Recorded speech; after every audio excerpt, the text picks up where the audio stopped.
Halo semuanya, selamat datang kembali di channel The Graphics. Di video ini aku mau sharing atau kasih tahu nih font-font yang bagus dan bisa mendukung desain Setua di tahun 2022 ini. Kabar baiknya, font-font ini tuh free for personal commercial use.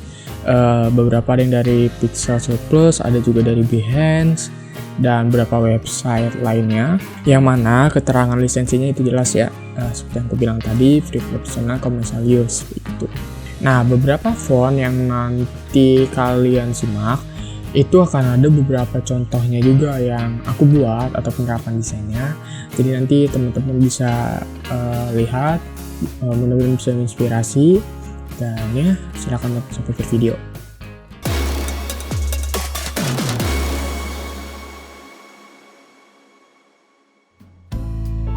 Pertama ada Elegant Serif. Siapa sih yang nggak tahu font kayak gini yang bentuknya kayak serif, cuman dia lebih meliuk-liuk gitu.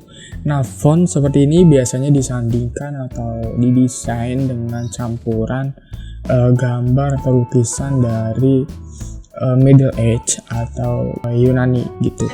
Nah, yang pertama ini adalah logosi buatan Jetmax Studio. Nah, ini bagus ya fontnya, ada beberapa variabel atau dalam family-nya ini ada beberapa font. Ini cocok sih untuk yang kayak seperti yang aku bilang tadi, ada gambar lukisan atau ada patung gitu, ini cocok. Nah, Lagosi ini font yang cocok untuk headline ya. Maksudnya ini untuk ukuran yang besar-besar gitu, kalau untuk body text kurang cocok. Kemudian ada yang similar font yaitu Ilias by Thunder Studio. Nah, font yang ini tuh dia mirip-mirip karakteristiknya, cuman ada perbedaan pada tinggi gitu. Kalau Ilias ini dia lebih tinggi gitu, ibaratnya kayak condensed font. Jadi kesannya lebih lebih kuat, lebih kaku gitulah. Nah, selanjutnya ada dari kategori serif display yaitu GIN Grotesque by Studio GIN. Font kayak gini tuh bagus untuk kayak konten carousel juga. Untuk yang headline gitu, ini bagus. Biasanya untuk penggunaannya itu bisa dengan kombinasi stroke yang tipis. Terus ini cocok nih yang font kayak gini tuh untuk disandingkan dengan vektor atau dengan bitmap juga masih cocok sih. Nah, sayangnya dari yang GIN Grotesque ini cuma ada satu font aja gitu dalam family-nya. Tapi ini tetap free personal commercial use begitu. Nah, selanjutnya ada dekoratif dari Kelsey by Misha Vlasov. Lihat ya, bagus fontnya. Nah, ini tuh cocok bisa atau sering dilihat pada anak-anak yang suka main skateboard gitu, atau yang suka bikin graffiti, anak-anak yang suka seni gitu. Untuk penggunaannya biasanya font kayak gini disandingkan atau digabung dengan sama seperti yang sebelumnya, yaitu ilustrasi vektor-vektor. Nah, sekarang kita masuk ke kategori Gothic atau yang kalau secara sekilas itu bentuk fontnya agak-agak serem gitu ya, atau banyak yang lancip-lancipnya gitu. Nah, di sini contohnya yang pertama ada MB Forever Raw by Irina Mode Black Moon. Nah, ini bisa di-download, linknya itu dia di sini dari Davon. Tapi font kayak gini tuh bagus banget kalau emang temanya mau horor atau kayak desain sekarang nih, contohnya yang kayak gini. Atau digabung dengan konsep warnanya dia monokrom gitu, ini juga bagus, tapi teksnya yang berwarna. Terus ada kayak petir-petir gitu tuh. Nah, itu lagi tren juga kan sekarang ini. Next yang similar itu ada Dark Garden by Michelle Kosmulski. Cuman yang ini dia agak lebih rame aja nih, yang yang kayak tajam bulu-bulunya gitu, dia lebih banyak. Jadi ini lebih kayak ke horror gitu. Tapi untuk penggunaannya itu bisa sama yang kayak sebelumnya, dengan itu dijadikan headline. Terus di bagian bawahnya ada ilustrasi, dan di bawahnya lagi ada body text-nya, kurang lebih kayak gitu ya. Font-font yang gothic kayak gini itu biasanya dia dikasih efek yang mengkilau-kilau gitu. Nah, untuk buat yang kayak kilau gitu itu bisa ada cara simpelnya, yaitu dengan pakai text effect.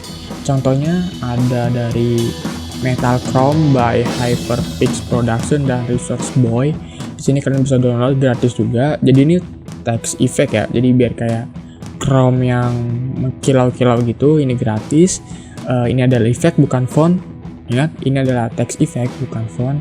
Oke, kategori terakhir itu dari body text itu ada Neutral Face by Vadim Aksishvi. Apa ya bacanya? Aksish. Gitulah. Nah pokoknya font yang kayak gini tuh sebenarnya lagi tren kayak gimana ya? Tren di luar gitu, graphic design orang luar. Biasanya dipakai untuk poster-poster yang minimalis, terus dia kayak fontnya itu gede gitu kan. Nah itu bisa dimasukkan ke dalam software design karena font ini punya readability yang tinggi, jadi dia bisa untuk body text, bisa juga untuk headline juga gitu. Daripada kalian pakai Montserrat terus, pakai Popin terus. Nah ini bisa jadi alternatif yang neutral face gitu, karena gratis juga. Next, ini datang dari serif, body text juga. Ini datang dari serif, yaitu Play Fair Display. Nah biasanya saya itu pakai ini untuk body text karena bentuknya itu yang dia agak tinggi, jadi kesannya dia lebih kokoh dan readability-nya tinggi. Karena gimana ya, biasanya tuh untuk serif dia ada yang terlalu pipih atau terlalu tipis, ada juga yang terlalu tebal. Nah yang Play Fair Display ini menurut saya untuk yang bagian regulernya itu enak aja gitu untuk body text. Jadi ini bagus kalau ada untuk kebutuhan serif. Biasanya digabung dengan headline yang elegan serif, mungkin dari font yang pertama-tama tadi tuh digabung dengan Play Fair Display ini, bisa bagus, cocok. Oke teman-teman, sepertinya sampai sini aja videonya.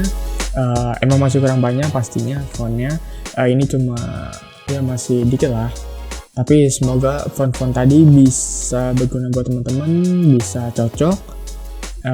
Aku ingetin juga kalau font-font tadi itu free for personal commercial, jadi teman-teman bisa pakai untuk desain baju yang mungkin diperjualbelikan atau langsung dicetak, itu juga bisa. Nah kalau teman-teman punya font jagoannya nih atau punya font yang bisa dipakai, bisa coba sharing di kolom komentar biar banyak juga nih yang tahu, yang lagi nyari font tipe A, tipe B gitu. Jadi bisa kebantu gitu kan. Oke, gitu aja. Sampai jumpa di video berikutnya. Terima kasih yang udah nonton. Dadah.